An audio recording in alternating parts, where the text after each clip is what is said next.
తాకట్టులో ఉన్న బంగారానికి తక్షణ విముక్తి. ఈ రోజు మార్కెట్ రేట్ క్యాష్ మీ చేతిలో. శివ గోల్డ్ కంపెనీ, మీ నమ్మకానికి థాంక్యూ బాస్.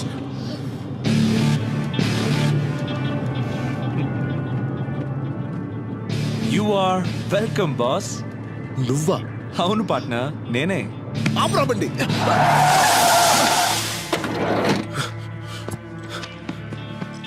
నీ అబ్బా ఎక్కడ సచ్చావు? నీకోసం ఫోన్ ట్రై చేసి చేసి నాకు పిచ్చికిపోయింది. డబ్బులు ఏంట్రా నవ్వుతున్నావు? ఏ ఆ అమ్మాయి నీ ముందు ప్రేమించానని చెప్తే గానీ నమ్మవా? నువ్వు ఐ లవ్ యూ చెప్పాల్సింది వీడి ముందే. చెప్పు. ఏంటి అలా చూస్తున్నావు? నీకోసం నేను చేసిన రిస్క్లు, నువ్వు పెట్టిన టెస్ట్లు ఎలా పాస్ అయ్యానో ఒకసారి గుర్తు తెచ్చుకో. నన్ను చూస్తే మీకు నవ్వులాటగా ఉందా? ఓ పక్క మా నాన్న చావు బతుకులో ఉన్నాడు. ఆపరేషన్ జరిగింది, మీ నాన్న సేఫ్.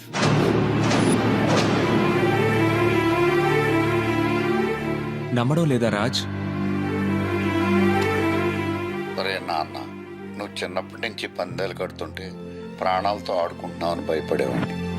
కానీ ఇప్పుడు అదే పందెం నా ప్రాణాలను కాపాడింది. సమయానికి డబ్బులిచ్చి నీ స్నేహితుడు మీ అమ్మ పసుపు కుంకాలని కాపాడాడు. ఇది పెట్టు గెలవకుండానే నువ్వు గెలుస్తావని ఈ బెట్ కట్టినప్పుడే మాకు తెలుసు రాజ్. అసలు పెట్టు గురించి నీకెలా తెలుసు? అసలు ఈ బెట్ కట్టించిందే తను. అవును రాజ్, నువ్వు మీ నాన్న కోసం నా జీవితంలోకి వచ్చాననుకుంటున్నావు. కాదు, నేనే నా కోసం నీ జీవితంలోకి వచ్చాను. 13 సంవత్సరాలుగా ఓటమి తప్ప గెలవడం తెలియని నాకు, గెలుపు తప్ప ఓటమి తెలియని నీ క్యారెక్టర్ నచ్చింది. ఏ బంధుత్వం లేని వాళ్ళ కోసం కూడా ఏవైనా చేయాలనుకున్నప్పుడు నీలో మంచితనం నచ్చింది. 200 మంది సెక్యూరిటీ మధ్య నాకు లెటర్ ఇచ్చినప్పుడు నీలో ధైర్యం నచ్చింది. నా ఇంటికొచ్చి నాకు ఫ్లవర్ ఇచ్చినప్పుడు నీలో దమ్ము నచ్చింది. నా జీవితంలో ఒక రోజంతా నేను స్వేచ్ఛగా తిరిగేలా చేసినప్పుడు నీలో స్మార్ట్నెస్ నచ్చింది. తెల్లవారితే నాన్నకు ఆపరేషన్ అని తెలిసి కూడా ఆపదలో ఉన్న ఆడపిల్ల చేయి వదిలినప్పుడు నీలో మగతనం నచ్చింది. 100 మందిలో ఒకరికుండే మొండితనం నీది, 1000 మందిలో ఒకరికుండే తెగింపు నీది, 1,00,000 మందిలో ఒకరికుండే తెలివి నీది. అందుకే ఫ్రెండ్షిప్ కోసం ఏవైనా చేసే నా క్లాస్మేట్ జేమ్స్ ని నీ లైఫ్ లోకి పంపించి, బెట్టింగ్ కోసం ఏవైనా చేసే నీతో పందెం కట్టించాను. జేమ్స్!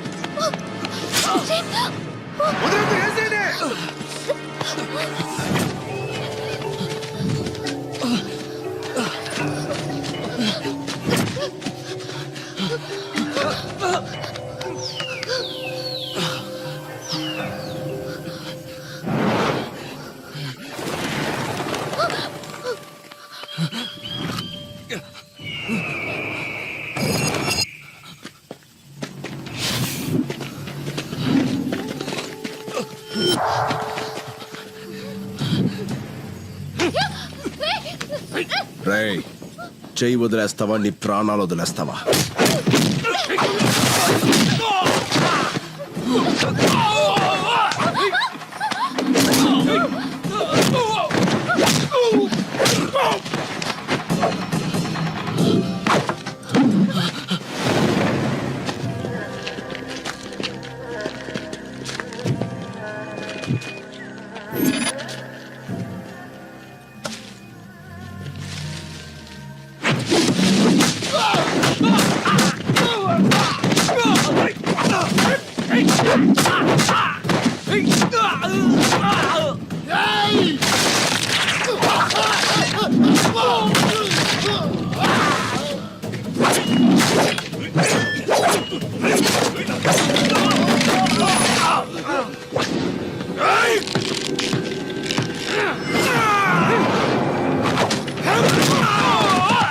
పదండి.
తీసుకురండి దాన్ని.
నేను అమ్మోని.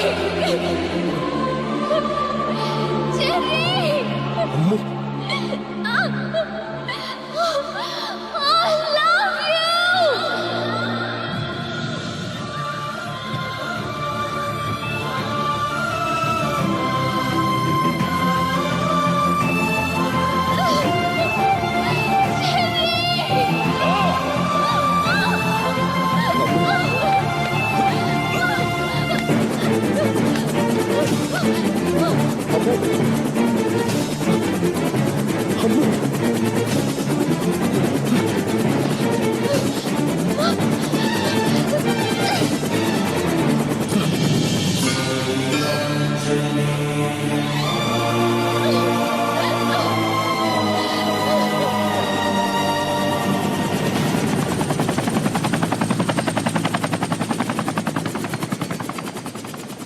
రాజ్,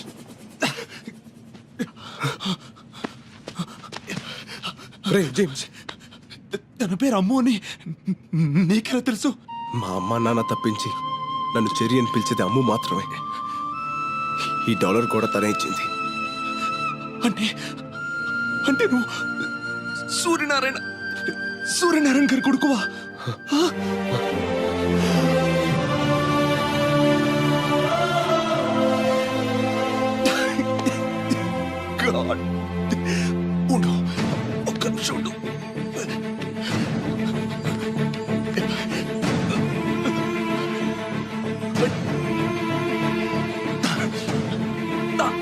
హలో నాన్న, రాజ్ రాజ్ ఎవరో కాదు, సూర్యనారాయణ గారి కొడుకు నాన్న.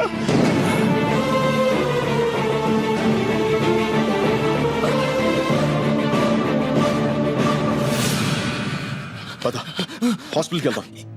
ఇప్పుడు నేను బతకడం ఇంపార్టెంట్ కాదు, ఒక నిజం బతకడం ఇంపార్టెంట్, ఒక ఆశయం బతకడం ఇంపార్టెంట్. ఆ రోజు ఊరందరికీ పట్టాలు పంచుతుండగా జరిగింది ప్రమాదం కాదు, ప్రమాదంగా సృష్టించారంతే. మా నూరు రాయదుర్గం. ఆ గ్రామ ప్రజలకి కనిపించిన దైవం సుంకులమ్మ అయితే కనిపించే దేవుడు మీ నాన్న సూర్యనారాయణ. మీ నాన్న రఘుపతి గారు కాలేజ్ రోజుల నుంచి ప్రాణ స్నేహితులు. వారిద్దరి మధ్య ఉన్న స్వచ్ఛమైన స్నేహం వల్ల మీ నాన్న మాట కోసం రఘుపతి గారు తనకున్న 3000 ఎకరాల్ని రాయదుర్గం కూలీలకి కౌలుకిచ్చి వాళ్లకు బతుకుదెరువు చూపించారు. వ్యాపారం కోసం రఘుపతి లండన్ వెళ్ళిపోయాక ఆయన బావమర్ది బళ్ళారికో బంగారం లాంటి నిజం తెలిసింది. సార్, మీ గెస్ చాలా కరెక్ట్. మీరు అనుకున్నట్టు ఈ మట్టి ఈ ఏరియాలోది. ఏ 3000 ఎకరాలైతే రఘుపతి గారు రైతు కూలీలకి కవులకిచ్చారో అందులో ఏ గ్రేడ్ ఐరన్ ఓర్ ఉంది. తవ్వి అమ్ముకుంటే ఇంట్లో బాత్రూమ్స్ కూడా బంగారంతో కట్టించుకోవచ్చు.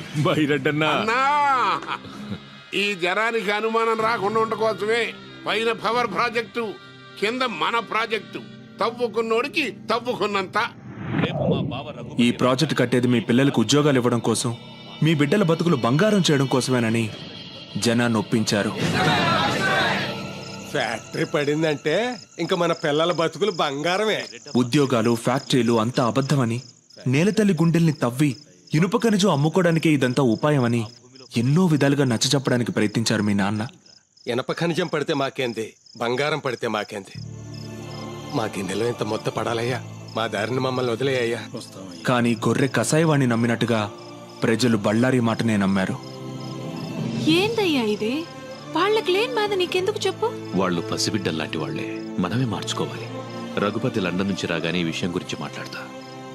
వాడు నా మాట కాదంటావు. ఎక్కడే నిజాన్ని శంకుస్థాపనకొస్తున్న రఘుపతికి చెప్పేస్తాడోనని రాత్రికి రాత్రే మీ నాన్నని ఎత్తుకెళ్లారు. రఘుపతి ఊరు వదిలి వెళ్లే వరకు నోరు విప్పితే నిన్ను మీ అమ్మని చంపుతానని బెదిరించారు. ఆ తర్వాత రోజు రఘుపతి గారు లండన్ నుంచి వచ్చారు. ఊరందరి కళ్ళు రఘుపతి గారి కోసం చూస్తుంటే ఆయన కళ్ళు మాత్రం మీ నాన్న కోసం వెతికాయి. సూర్యనారాయణ వేస్తాడనుకున్నాను. ఏడి బళ్ళారి వాడు పేదోళ్ళకి మేలు జరిగితే మొక్కు తీర్చుకుంటానని శ్రీశైలం వెళ్ళాడు. ఓహో,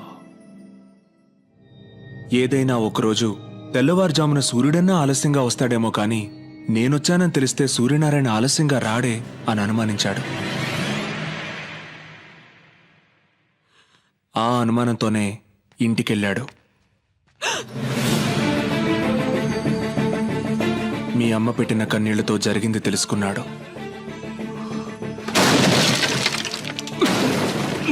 స్నేహితుణ్ణి కాపాడుకొని బళ్ళారికి బుద్ధి చెప్పాలనుకున్నాడు.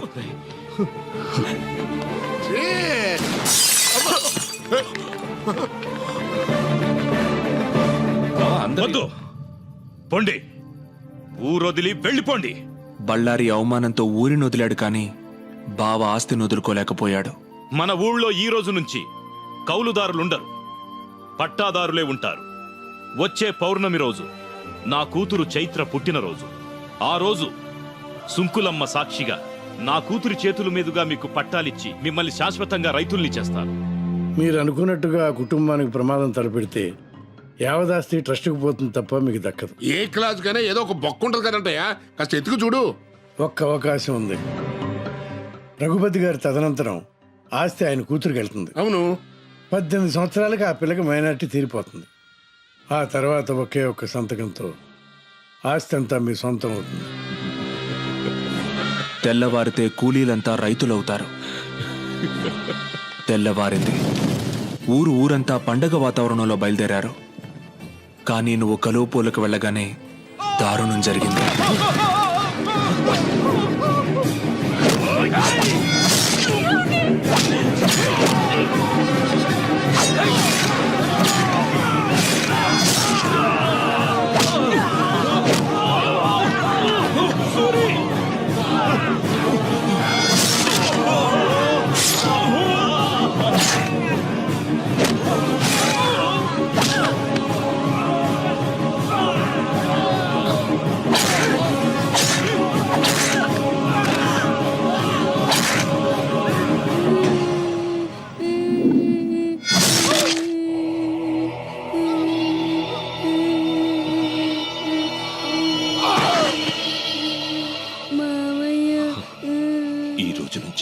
నేను మావయ్యని కాదు, మీ నాన్నని. ఆస్తి కోసం అమ్ము నక్కును చేర్చుకుని తండ్రయ్యాడు బళ్ళారి. బతికిన వాళ్ళని బెదిరించి బాణాసంచా కాలుస్తుండగా ట్రాన్స్ఫార్మర్ పేలి ప్రమాదం జరిగిందని ఊరిని పోలీసుల్ని నమ్మించాడు. నీళ్లతో తడవాల్సిన నేల నెత్తురుతో తడిసింది. మట్టి కోసం పోరాడిన మీ నాన్న మట్టిలోనే కలిసిపోయాడు.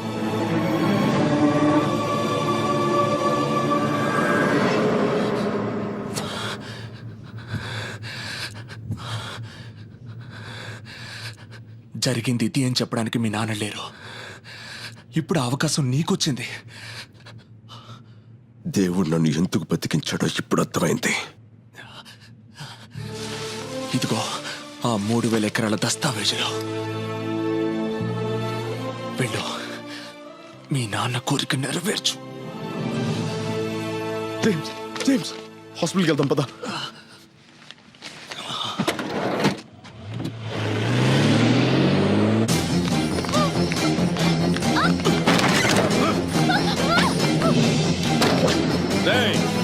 బళ్ళారికి ఫోన్ కొట్టండ్రా.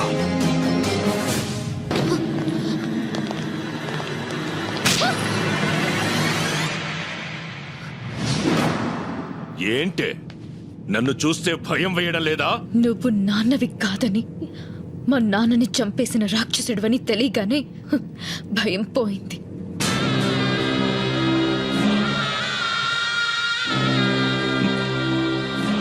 ఇంతప్పటి నుంచి పెంచాను. నేను నాన్నని కాదని దానికెలా తెలిసింది లాయరు? సరిగ్గా తను మేజర్ అయిన రోజు రాత్రే ఇంట్లోంచి పారిపోవాలన్న ఐడియా దానికి ఎట్ట వచ్చింది లాయరు? నన్ను అడుగుతున్నారేంటండి? నాకేం తెలుసు? నీకు తెలియకుండా నీ కొడుకు జేమ్స్ ఫారెస్ట్ లో ఏం చేస్తున్నాడ్రా? నీకు తెలియకుండా నీ కొడుకు దీన్ని కాపాడడం కోసం ఎందుకు పడి చేస్తున్నాడ్రా? తెలుసురా, నేను పంపితేనే నా కొడుకు అమ్మును కాపాడటానికి ఫారెస్ట్కి వెళ్ళాడు. యుద్ధంలో గెలవాలంటే ముందు చనిపోయేది సైనికులే నాన్న అని చెప్పి మరీ ప్రాణాలు తెగించాడ్రా. అసలు ఈ కథకి ఆక్సిజన్ పోసిందే నేను. ఏంట్రా అలా చూస్తున్నారు? మీలాంటి వ్యధలు చేసిన పాపాలు అంత తొందరగా మర్చిపోరు. ఒక్కసారి చేసింది గుర్తుకు తెచ్చుకోండి. ఆస్తి మీ సొంతం కావాలంటే 15 సంవత్సరాలు మీరు ఓపిక పట్టారు. తను మేజర్ అయితే ఆస్తి మీ సొంతం చేసుకోవచ్చని ఆ రోజు మీకు చెప్పింది మీ మేలు కోసం కాదురా, అమ్ము మీ నీడలో సేఫ్గా ఉండటం కోసం. ఎదిగే తన వయసుతో పాటు నిజాన్ని నూరిపోశాను.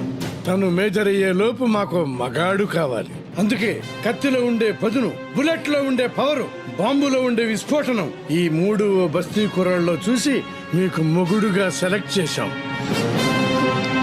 రే, నా పక్కనే ఉంటూ నా ఉప్పు తింటూ ఎట్టా చేసావరా ఇదంతా? నిన్ను చూసే నేర్చుకున్నాను బళ్ళారి. చంపరా. 1000 గడపల్లో దీపాలు వెలగాలంటే మన ఇంటి దీపం ఆరిపోయినా పర్లేదన్నాడురా నా కొడుకు.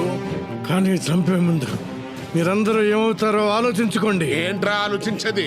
నీ బస్తి నా కొడుకు వచ్చి మా ఇంట్లో దీపాలని ఆరుతాడా? బస్తీ నా కొడుకు కాదురా కుర్రాడు. రాయదుర్గం గుర్తుందా? 3వ వార్డు, 4వ వీధి, పంచాయతీ ఆఫీసు పక్కిళ్ళు, సూర్యనారాయణ కొడుకేరా కుర్రాడు.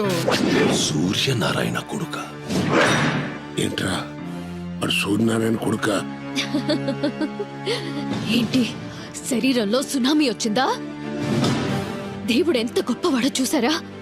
పేదవాళ్ల కన్నీళ్లకు కరిగి ఆ సూర్యనారాయణ కొడుకునే మాకు కలిపాడు. ఇప్పుడు వాడు బయలుదేరుంటాడు.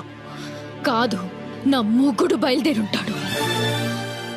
అడుగులో అడుగేస్తూ, జనం కోసం ముందడుగేస్తూ, జూను విడిచిన పులిలా, జూలు బెదిల్చిన సింహంలా, సీమగడ్డ మీద పోలో గుర్రలా దూకపోతున్నాడు రా.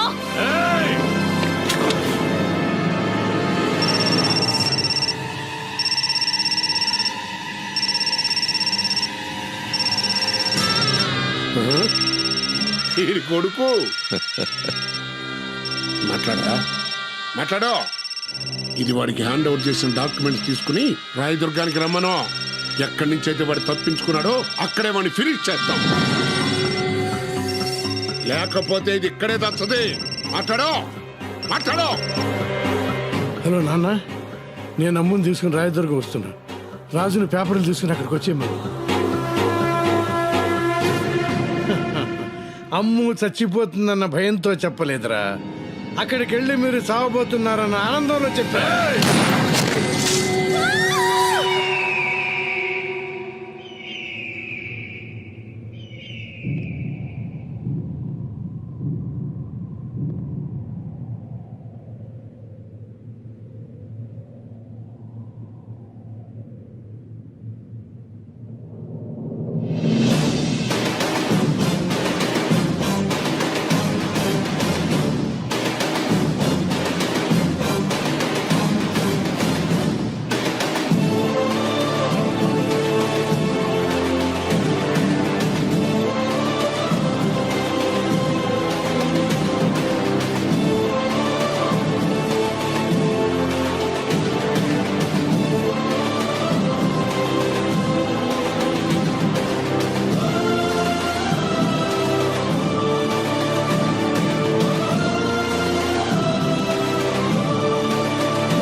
అదే నడక, అదే పొగరు. మీ నాన్నని చూస్తున్నట్టుగా ఉండదు. అదే ఊరు, అదే ప్రజలు. కానీ ఇప్పుడు ఇక్కడ జరగబోయేది చరిత్ర అవుతుంది. పిల్లకాకివి చరిత్ర రాసేంత వయసు కాదురా నీది. రాయ్ ముసలోడా, చరిత్ర రాయడానికి వయసుతో పని లేదు. ప్రజల అండుంటే చాలు. అది మాకు ఎప్పుడూ ఉంది. ఏం చూసుకుంటా నీకింత పొగరు? రేయ్, ఏదో చూసుకుని తొడలు కొట్టే టైప్ కాదురా నేను. ఇచ్చిన మాట ప్రకారం ఇవిగో దస్తావేజులు. అమ్ము ఎక్కడా? అమ్ము ఇక్కడ లేదు. ఎక్కడుందో ఇక్కడున్న అందరికీ తెలుసు. కానీ ఎవ్వడూ నోరు విప్పడు. అక్కడ చూడు.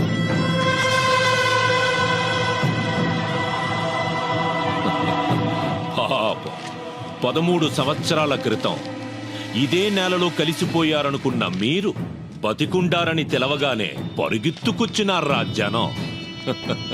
మాకు ఆస్తి కావాలి, వాళ్ళకి నువ్వు కావాలి, నీకు మీ నాన్న ఆశయాన్ని పూర్తి చెయ్యడం కావాలి. వా అన్నట్టు నువ్వు బెట్టింగ్ లో కింగ్ వంట, గెలుపు తప్ప ఓటమి తెలియదంట. అందుకని అబ్బాయి, మనం ఒక పందెం వేసుకుందాం. అందులో నువ్వు గెలిచావనుకో, అమ్ము నీదే, ఆస్తి నీదే. పెంచిన తండ్రి ప్రాణాల కోసం నా ప్రాణాన్ని పందెంగా పెట్టా. కన్న తండ్రి కల నిజం అవడం కోసం ఎన్ని ప్రాణాలైనా తీస్తా. తీయడం కాదు, ప్రాణం పొయ్యాలి. 10 నిమిషాల్లో పోయే ప్రాణాన్ని కాపాడగలవా? 10 నిమిషాల్లో చచ్చేది ఎవరనుకుంటున్నావా?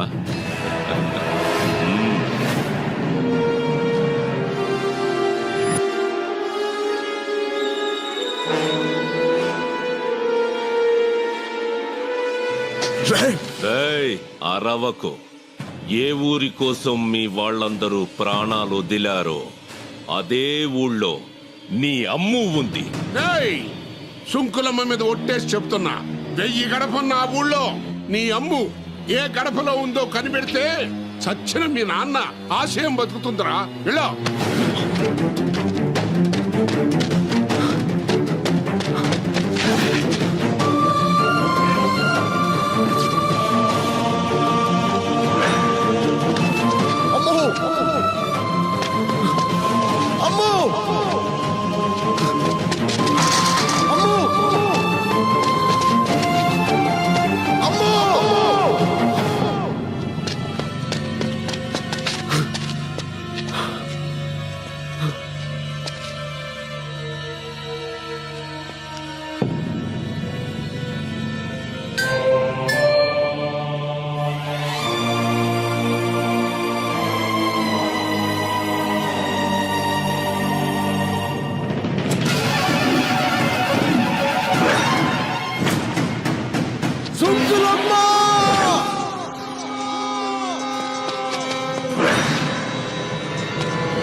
సూర్యనారాయణ పెట్టంటే.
బాబు, ఎప్పటిదాకా కరెంటు కోత చూసాం, వరి కోత చూసాం, ఊరికి ఓచ కోత అంటే ఏంటో చూపించు బాబు.